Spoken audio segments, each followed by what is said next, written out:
All right, we're going to get started now. I'd like to introduce myself. My name is Jason Becker. This is Bob Miller here. And one of us went to the Cardinal game. It wasn't me. So I'm glad everybody. You went to the Cardinal game? Yeah. Brian went to the Cardinal game. Yeah. Miss Hamill went to the Cardinal game. So I appreciate everybody coming out tonight. Make sure everybody fills out their name tag and completes the sign-in sheet on their table. So the sign-in sheet's the orange sheet on your table. Locate your table number. Put your name and info in there so we know who's at what table. You click it? Okay. FACES is St. Clair County, Smithton group that we'll be talking more about that in the next meeting, at the financial meeting, telling you more about that information on what we're doing that program. The facilitating team, as you see, is listed up here, is everybody who's been working very hard at this program, and I appreciate everybody coming out. This is our calendar of syllabus. After this meeting, we have 2 more meetings we'd like all you and more of your friends to come back to. You'll note the next meeting's about funding. Be a good meeting for people to show up to understand how finances work and how funding works and who might pay for what. Okay, let's see. The typical sessions will be after we get done talking. There'll be some data information. The architects, Ms. Holmes will be talking to you afterwards, and then we'll do a small group work activity and be a couple tasks in that process that we're doing, and then we'll be doing a reporting work after that.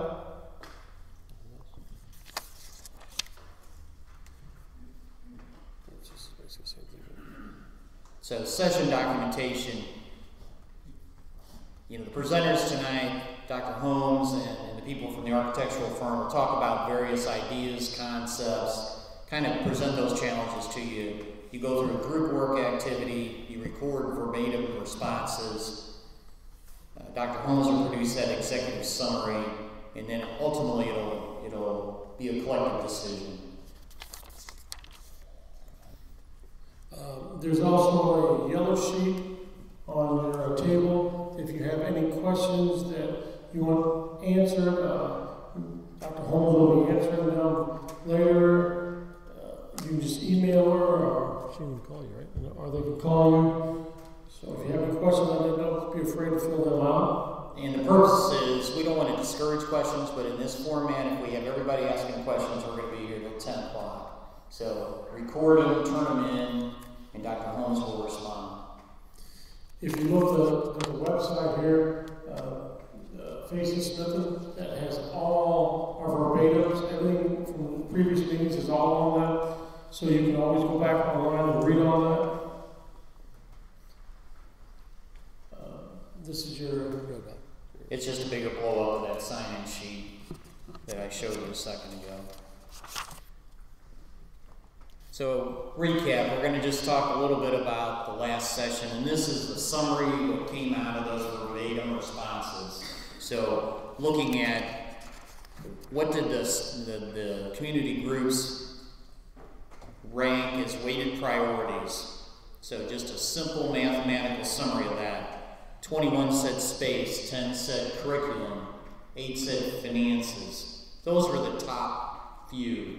Professional development, safety, school atmosphere, data analysis, technology, distance learning, instructional. This isn't meant to give you much more than that, but just to show you where the emphasis was in those verbatim responses.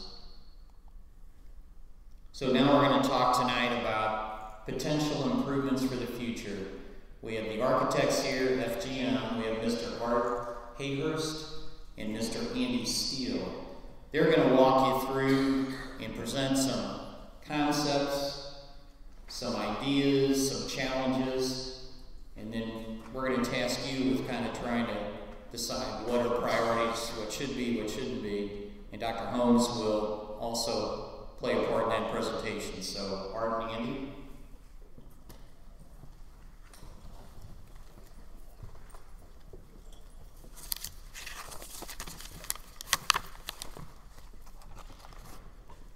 Sorry. Clicker.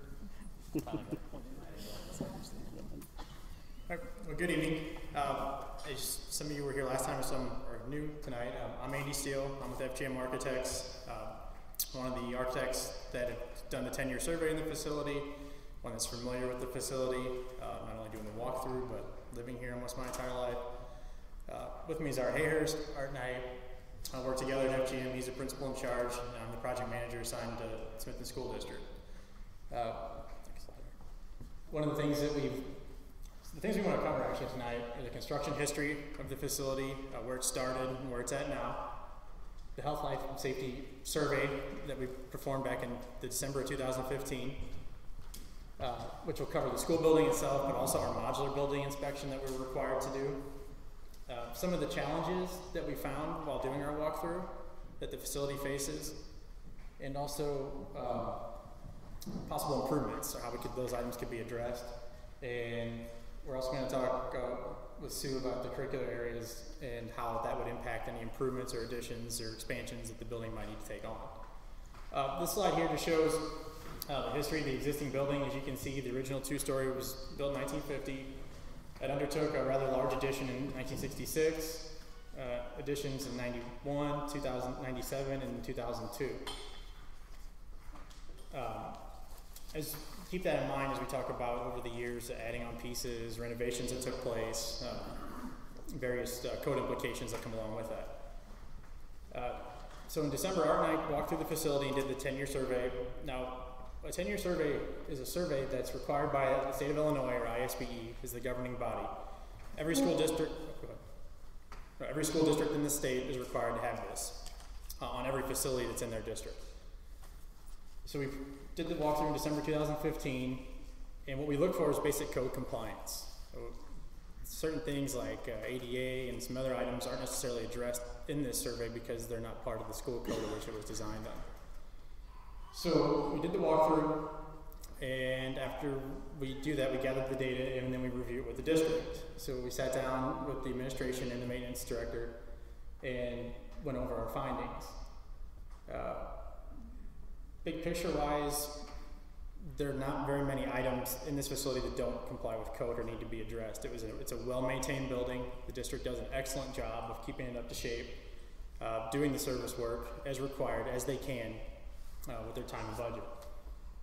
We also had to do an inspection of the modular facility. The difference between the surveys is that modulars are required every year, just because they're designed as a temporary facility.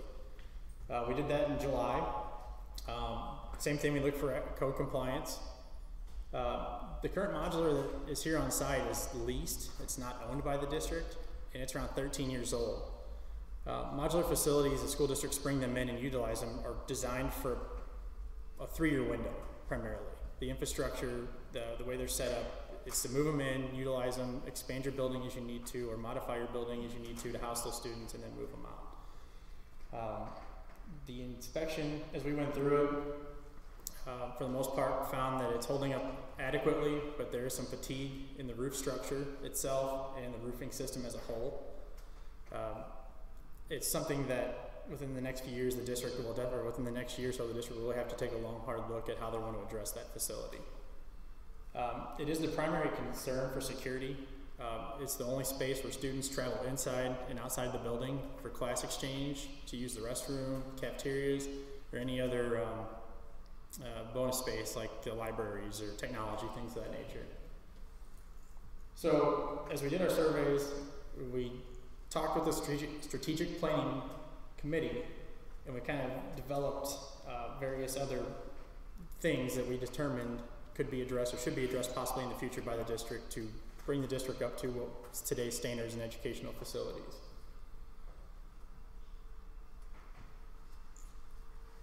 So these are the areas of criteria that we're going to just go through this evening and discuss. As you can see, it's quite a list. So first thing is classroom space. Everybody as we've talked about in these meetings, and we've taken the survey information, classroom space is at a premium. There's a lack of space within the facility, so we wanted to get in and kind of analyze what is lacking. As you can see in the plan here, this accommodates all K through 8, but yet there's multiple room sizes. Some as low as in the 650 square footage all the way up to around 1,000 square feet for the existing kindergarten rooms that were built in the 60s. So we did a little bit of math, took the current enrollment, which is around 513 students, which fluctuates month by month. Not a large amounts, but minor fluctuations. The last building addition was done in 2002, so you've gained around 136 students over that time. While it doesn't sound like a lot, you're still cramming that number of students in the exact same square footage that you had, not counting the temporaries. You did bring the temporaries in to house those, but it's a rather small square footage space to accommodate the students that are utilizing it. So by using those numbers, the recommended class size is around 25 students per grade for 1st through 8th grade, and around 20 students around for the kindergarten. These are ideal for educators and for the spaces. The recommended square footage per student for 1st through 8th grade space is around 30 to 35 square feet. So the average classroom then at a minimum should be around 750 square feet. More comfortable recommended would be anywhere from 800 to 875 and even larger. That varies depending on multiple teaching methods. Recommended square footage for kindergarten spaces would be around 45 to 60 square feet, which would mean your kindergarten classes should be around, well, with around 20 students, excuse me, your classroom size should be no lower than 750, but your maximum range should be around 900 to 1,000. So you take that into consideration, divided by the 3 rooms that are utilized per grade. These are the figures that you come up with. As you can see, the kindergarten spaces is adequate. 1st grade space seems to be adequate. Your 2nd and 3rd grade spaces are your major areas where we saw a lack of square footage to accommodate those. Your 4th grade is really close to that minimum. 5th grade is okay, and then your junior high average is around 800 square foot for the 6 rooms that were identified as that space. Now these charts, these figures, don't take into consideration comparing these spaces to the school's curriculum. We didn't get that far. This was just our initial assessment with the district. Modulars or what grade? I'm sorry. What grade is the modulars? It's 5th grade. Okay, so right now you have a rather large 5th grade class. It's not only consuming the 3 spaces within the building, but the additional modular space outside. So those numbers will adjust. So by looking at this, we determined there is an actual lack of classroom space within the building for multiple grades and multiple areas. Some of the other spaces, the bonus spaces that you have within the building, like your libraries or media centers, aren't large enough or aren't designed to accommodate that, but that's understandable. The library space is an adapted gym and cafeteria when this facility was built in the 60s. The district is trying to utilize every square inch they have to accommodate their programs. Their exploratory spaces, such as their art, music, and band, while they're housed in different spaces in the facility, the spaces that they're in might not adequately accomplish what's being taught in those spaces. Again, like I mentioned, the spaces that we're talking about aren't necessarily detected by the curriculum. The district might have other programs, things that they want to teach or institute, that they just don't have the space to accommodate that yet. And then as we look at these spaces, there are some other criteria that we look at to see how the spaces are affected and how much additional square footage you need, such as the class size, furniture, equipment, student comfort, flexibility, and so on. So here we have some photos that were taken of the existing spaces. As you can see, it's more of a cramped space. Teachers are starting to transition. There's a furniture initiative where they moved to more desks and movable type furniture. This is the typical classroom configuration where you can see some of the older desks, but they have the smartboard technology set up at the front of the space. This is what is being used currently right now as the science lab. To make it an actual science lab, they have the casework, they have the sinks, they have some of the infrastructure, but they really don't have what would be needed to expand the science curriculum. Lab stations, infrastructure with utilities to actually perform more experiments to enhance maybe a physics or a chemistry type program. These are, This is excuse me. one. The Oh. portable science lab in the 6th grade on the left hand side. Go beyond. Go more. Go one more. Whoops. You're going the wrong way. Go the other way. There you go. On the left, that's the portable science station for 6th grade. Okay, so that's moved around and utilized wherever the space is available. Just in that room. Just in that room. That's the only science facility in the room, yeah. Okay.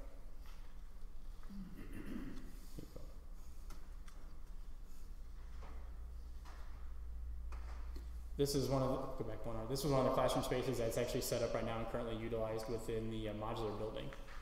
So you can see just how tight the actual teaching space is within that room. I mean, this is only showing one configuration of desks, but you don't really get the sense of how tight those spaces are until you actually walk through them yourself. Speech. Happy teacher. That's, Yeah. I should maybe, that's the speech facility. This is the speech facility. So this is where students are serviced for speech. And there's roughly 4 chairs around the horseshoe. Which is also up against the wall on this side here. It's very tight.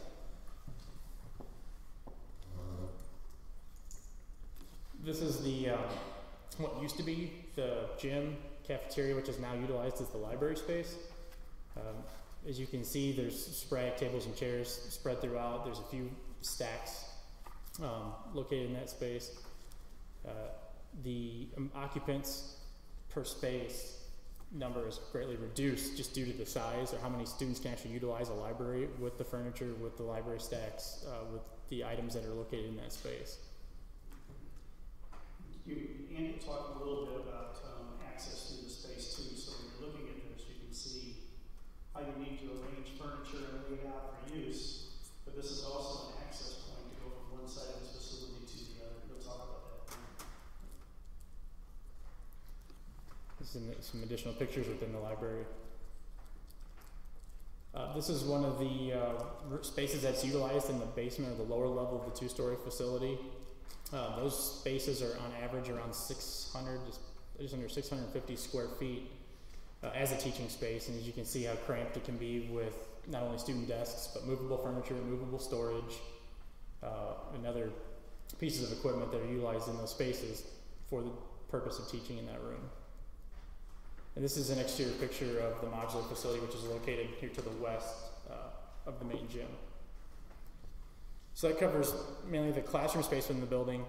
Now we're going to talk a little about the gyms or the lack of space within the gym. Now the gym itself is more than adequate to handle sporting events. The size, the dimensions still meets code for junior high level of sports.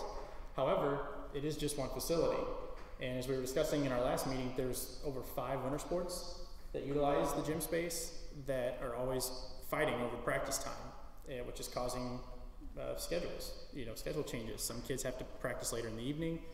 Trying to get it to all work, along with all the additional events that schools take on or utilize their gym spaces for.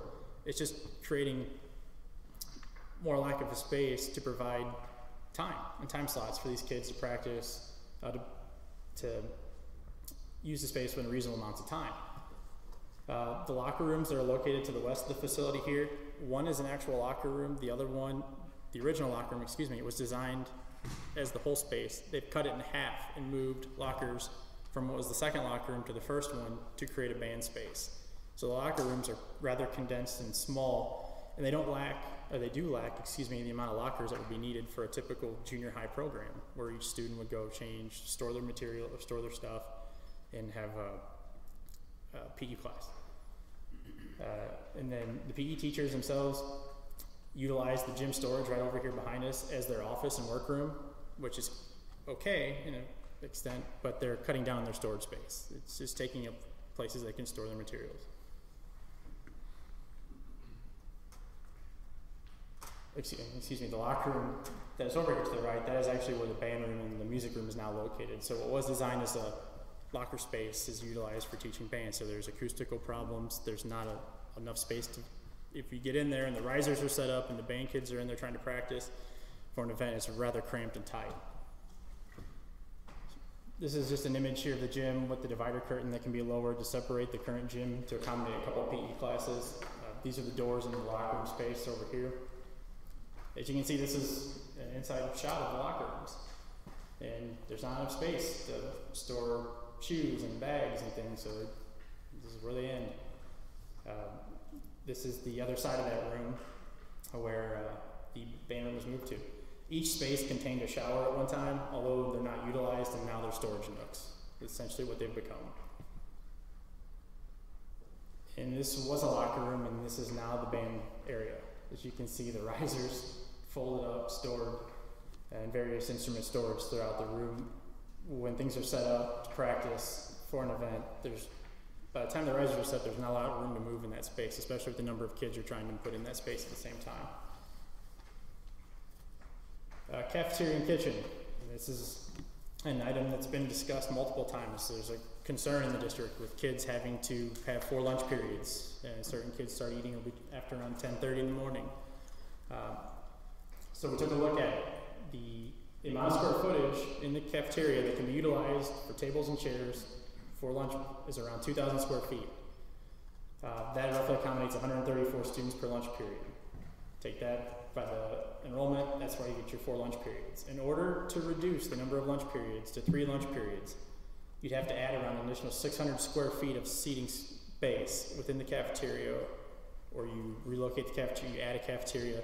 But in order to get that number down, that's the minimum amount of square footage you have to add to accommodate that. Currently, the kitchen is around 900 square feet, and it doesn't lack adequate space to accommodate the equipment needed to prepare food in-house. That's why it acts as a warming kitchen where food is prepared at District 118 and brought in. It's warmed for the students to distribute for lunch. If the district were to want to provide food service in-house or go back to preparing in-house, you'd have to add probably around at least 1,100 square feet to accommodate the adequate amount of coolers, freezers, equipment, a serving line, things of that nature you see in more common or modern school kitchens. Per the Department of Public Health Code, if you are going to prepare meals in-house, you have to have its own restroom and locker storage for the kitchen staff, so they're not leaving the food preparation space and utilizing restrooms through other parts of the building. For information, the first lunch period isn't that 10:30? 10:40. 10:40 is the first lunch period. So here's some pictures of the cafeteria setup with tables and chairs. Now, when we do our square foot calculations, obviously we have to be disciplined to the code. So when you take that square footage area, it's the gray and white tile. We can't count the black tile because that's circulation space. Some people might see these figures and say, hey, your room's bigger than what you said. Well, not really. You got to account how you're going to move in the space and how you're going to function. This is the serving area. This is something that we brought up in our 10-year survey reviews. You can see the cashier station is in the corridor space. You can see coolers and you can see stored items within the corridor space. Now, I'm sure the district moves those trash cans around and puts them in the cafeteria during lunchtime, but this is an egress issue. It doesn't allow kids to flow through the serving line and flow out easily. As you can imagine, kids trying to move by each other shoulder to shoulder to get their lunch. Not only does it cause an egress issue, but it's a time issue. These kids get, by the time they probably move through the line, get their lunch and come out, some kids get around 5 to 7 minutes to eat their lunch and they're out. They don't get time to talk, eat, digest it, whatever. It's in and out. This is just an image of the current state of the kitchen, showing the warming equipment that they utilize, and you can see the serving line in here. The kids actually have to move through one 3-foot wide masonry opening, one door, work their way through the front of this, work back out, and not hit the other kids that are still waiting in the corral to pay and then leave, as you saw in the previous picture. Washers and dryers are definitely not commonly located in kitchens. I know these are used by the maintenance staff and for other staff members, but this is really equipment that's located in the kitchen that should be used. Primary reason that it's there, there's no more space to put it in the building, and it's got the connections that are needed. So the next item that we're going to talk about is ADA compliance in the facility. As we talked about earlier, the building's broken into 4 different additions onto the original building. So that governs various levels of ADA. requirements. The existing 2-story space, which is right out the doors here, as you can see, there is no accessible access from the main level to either floor of that facility. In order to accommodate that, we're either going to have to add an elevator or some sort of chairlift access for both levels. Essentially what the 2-story is doing is creating a roadblock for student circulation to get from this half of the building to that half of the building. I know practicality says you can look, and of course I can get there because I can go through this room and I can go through this space and get there. Well, that's true, but ADA doesn't recognize that. You can't go through spaces like the library as an accessible route. It's just not allowed in the code. Also in the 2-story, and that should be the 96 edition or 66 edition, those restrooms do not comply with ADA code.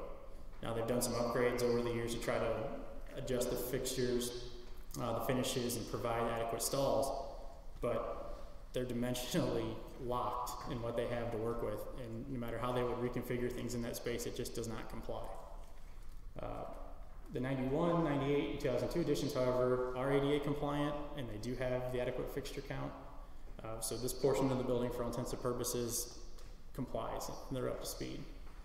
And while it's not a code requirement, something that we see quite common in new facilities and renovations is ADA operators at the front doors. You see them in public buildings. You walk up, hit the button, it automatically opens the door for you. While it's not required by code, various levels of disability almost warrant it now. So this graphic shows the floor plan of the entire facility. As you can see, the red area here, that represents the lower level. The red area at the top is the upper level. That's the travel path I'm discussing. Of course, you can actually get there by going this route, but to get through the library and get to that corridor, it's not recognized what you can't do it. So some of the alternatives to address this would be to take the existing library space and divide it into 2, make it flexible learning spaces, create a corridor in there, add a corridor on the outside of the building, or do extensive modifications to the 2-story to provide vertical circulation. This image here, as you'll see, is the scenarios we're talking about. It's almost like the split level. You have to either go down or go up. Now we're just talking about circulation or actually physically getting there. What's in place now doesn't comply. The current handrails, the current guardrail height, none of those items comply with current code. In their day when they were built, they do. Things have changed. Now they don't. But did they get grandfathered in or not? Did they get grandfathered in? You're grandfathered in until you touch something. And Right. They get to change, right? And that's why right now changes aren't taking place. We make recommendations, but they don't have to make changes to some of these things right now. Right.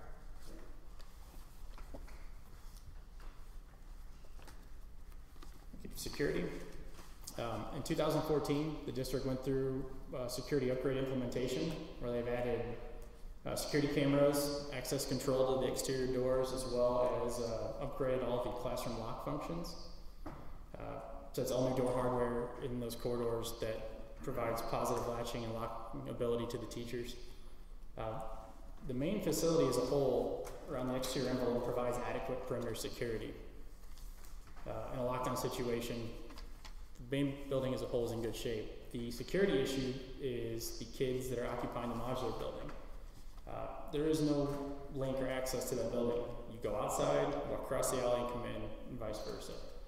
Trying to keep all the kids located into one space is not, or within one perimeter, is just not possible with the current configuration. As you can see here, this is exactly what we're talking about. You can see the access ramp from the 2-story. You can see it down. You see the alley in the doors to enter right beyond the corner. Another item that's been asked in these community groups is the fire safety of the building. So we have a little bit to touch on here. There are portions of this building that are sprinkled. And as you walk around, you can see sprinkler heads and you can see things throughout the building.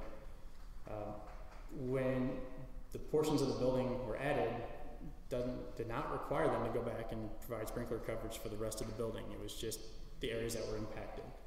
That's why you see sporadic portions of this building that have sprinklers and that don't. Within the areas that aren't sprinklered, though, they do contain adequate fire separations through the code. where the building is broken up by firewalls and by fire separations that provide adequate separation throughout the building.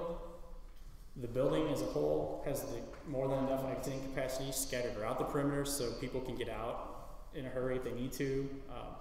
There's no restrictions or bottlenecks as you would in the facility. You could, people ask, well, why don't we sprinkler the rest of the building? You could. You can never be too prepared, if you will.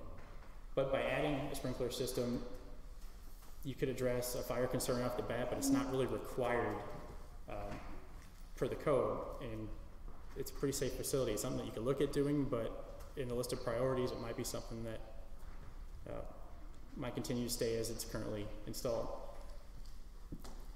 To go back and touch the restrooms, we talked about that with the ADA compliance, which rooms provide adequate ADA facilities, which ones don't. The kitchen lacking in the restroom. The modular building as a whole does not have any restrooms, so students that have to use the facilities throughout class periods have to be brought back into the building and back out, and vice versa. And throughout the building, there isn't really enough staff toilets spread throughout to allow them private facilities without having to use the large group restrooms. And currently, there's only one unisex restroom for the entire staff, which is right down in the 2002, or one of the additions to the East, I think the 98 edition. So there really should be another staff toilet or two spread throughout the facility. This is just an image of the one with the restrooms in the 66 edition that we were discussing. And that is the one staff toilet there. Auxiliary services. Auxiliary services cover things like your nurse, any kind of physical therapy or training that go on to students in the facility. The current nurses room is around roughly 150 square feet. An optimal nurses room would be around 400 square feet. Most facilities now in their nursing facilities include isolation spaces, breakout areas for sick students to occupy so they're not on top of each other, a restroom, shower facility for children that have accidents throughout the day that they can be cleaned up, and there's adequate waiting space. And for anybody who's will see the images here coming up, it's definitely does not come close to these requirements. Nurses should have their own storage space for their equipment, but also for their files, prescriptions, things of that nature. And this nurse, unfortunately, has to share her storage space with the file storage of the whole school office. Any kind of physical therapy programs or that is going on in this facility with various students, there isn't enough room in the spaces to accommodate this, so they put them in the hallway. They have to utilize the hallway space in order to meet their demands, which isn't ideal because it's in a public, or it's in a travel space where multiple people could be passing by while they're trying to do their instruction. And as a whole, there's inadequate office space for auxiliary services, teachers, and providers throughout the building. So we'll see here. There's the nurse's office, and that's the extent of the nurse's office. This corridor in the lower level here, is right outside the doors, is where they do some of the physical therapy work with the students. This is another small office space that the teachers are utilizing. It doesn't have adequate space, not only for their own equipment, but for whatever use they have or whatever programs they're trying to teach with. The building as a whole, there's concerns about the electrical capacity within this facility. There is a general lack of electrical capacity in the facility. Some areas are worse than others. It's pretty evident that the worst areas are the original building in the 50s, the 66 edition, and even maybe parts of the 91 edition. Majority of this facility was constructed before the technology boom, before you had that many student computers in classrooms, before you had IT, internet use. The incorporation of technology, which is a very critical portion of this school district, the one-to-one teaching, requires technology. What does technology require? Electricity. The extensive use of power cords and power strips throughout the building. As we'll see here in some slides, you'll see power cords, you'll see multiple power strips utilized. While we're not saying you can't use power strips, it's not good to have power strip plugged into power strip with 4 extension cords combined together to provide power to a station. There's just a general lack of electrical infrastructure. This is a storage shed that's outside the building here. And in order for them to get power to use their woodworking tools, in order to use their lighting or whatever they need to provide maintenance, they don't have permanent power. They send an extension cord from the boiler room to that shed. While it's not ideal code-wise, we understand why they have to do it. They just don't have the infrastructure in place to accommodate them, and they have to just try to make do with what they can. Which, as you saw, that storage shed ties into the lack of storage in the facility. With any school district, no matter where you go or what they're trying to take on or what they're doing, there's a general lack of storage in the building. It's just inevitable. But some of the things that jumped out at us when we did our survey was the storage sheds. While they utilize exterior storage sheds here, which are fine, their placement next to the building is kind of a problem. They have to be a minimum of 30 feet away from the building for fire reasons. They don't have a fire separation. You know, we don't know, or things could change in their capacity, whether they store paper, flammable materials, lawnmowers, whatever. There has to be a minimum of how far it has to be away from the building. So currently, as part of their survey, they have to look at relocating those sheds away from the building. As we did our walkthrough in some of the classrooms, we know the teachers try to do an excellent job of decorating their rooms and making a happy environment for students, but by doing that, they have stuff shoved in every corner that creates a safety risk. There's some rooms that's up against the ceiling. There's some rooms that the closets are so full that if the sprinkler head was needed, it couldn't even go off. Now, it's not a knock on the teachers. That's just trying to make do with what they have. This is a workroom for the teachers, as you can see in their first level.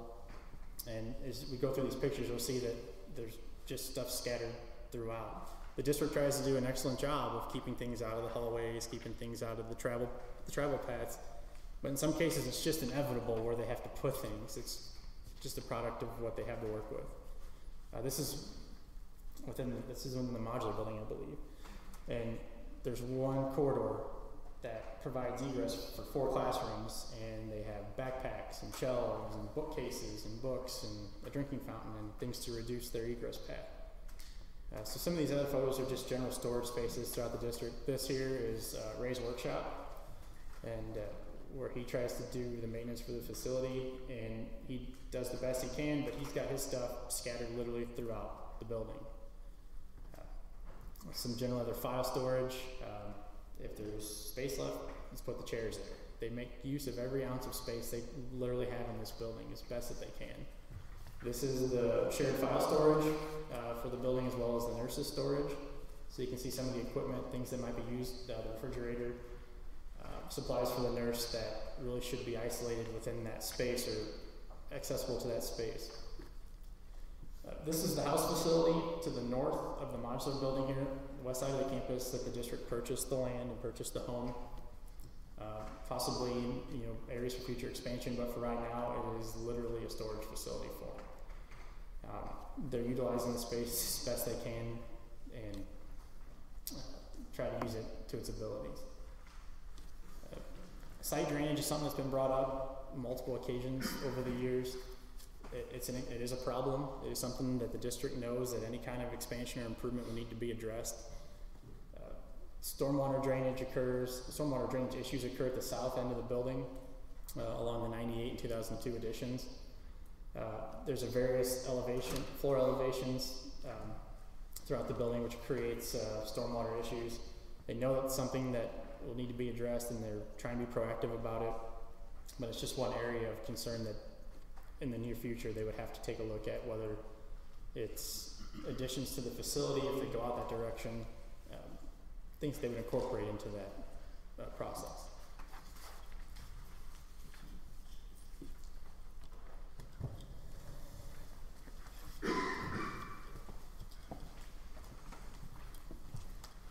Thanks, Andy. A lot of information, a lot of pictures. The upside to all of this is that we have staff here that do a fantastic job, given some of the limitations that we have. So I think that what we've heard through the first 2 meetings and through a smaller strategic planning process that we sort of initiated about a year ago, space is certainly a concern. And so I thank these gentlemen for going through, obviously doing the 10-year health, life, safety, because that was required, but also challenges that we face. What you'll be asked to do in just a few minutes is to take a look at, reanalyze what you've been presented with, and to consider how the district might, or what the district should do, if anything, about those facility challenges. We don't have a solution. The architects are not up here with a rendering to say, wouldn't this be a fantastic addition? That's not the plan. We're going to ask you to prioritize looking at those challenge areas. Which of those challenge areas should be a priority in terms of meeting them if we're going to make any changes or correct any of those areas. In addition to that, we're going to ask you to think about the curricular areas that we offer here at Smithton School. So we go back 2 community meetings ago, we talked a little bit about the curriculum as part of the State of the District address. And so these were the areas that we identified, just to kind of point out how many minutes a day or how often a student may have access to these curricular offerings. You see English language arts, math, science, social studies. Those are the 4 main academic areas that we all are typically familiar with. Physical education, that ranges from daily to less than daily for some of our grade levels because of the scheduling of this space.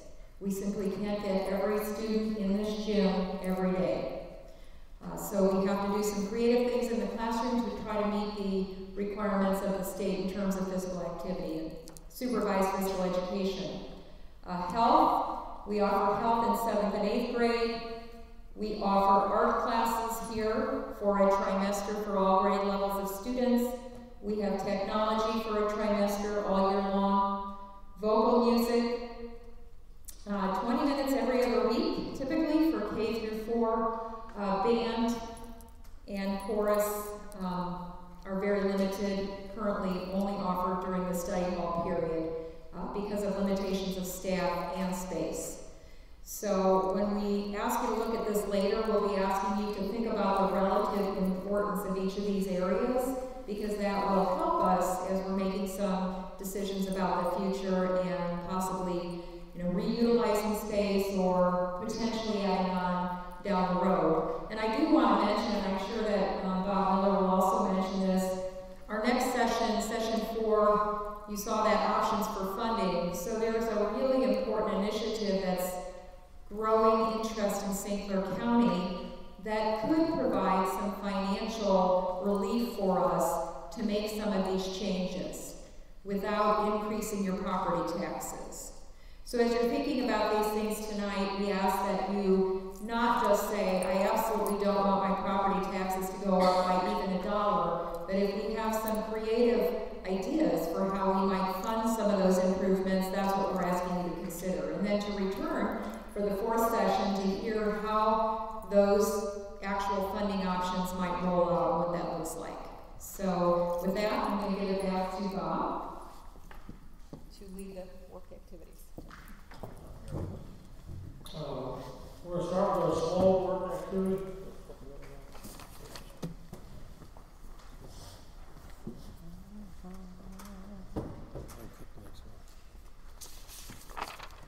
So you need to select a recorder and a facilitator at the table, somebody to keep the talk going and keep going on the task that we're trying to do. That's a recorder. Recorder will be responsible for completing the information in the worksheet, and the facilitator is trying to keep the discussion going, keep the group focused on task.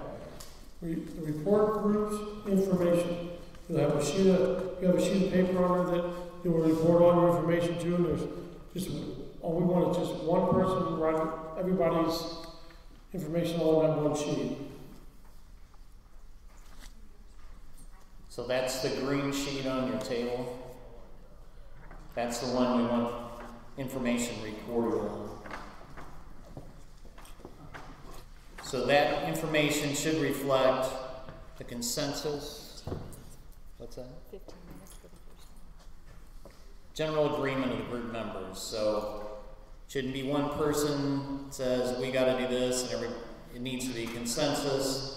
Try to complete it in the allotted time. We're going to allow 15 minutes for this first work activity. And then we're only going to collect the recorder's worksheet. So task number 1 Suggestions to address facility challenges. So it's about 10 to 8 at 5 after. We're going to move on to the next task. So if you would, go ahead and start on task number 1, facility challenges.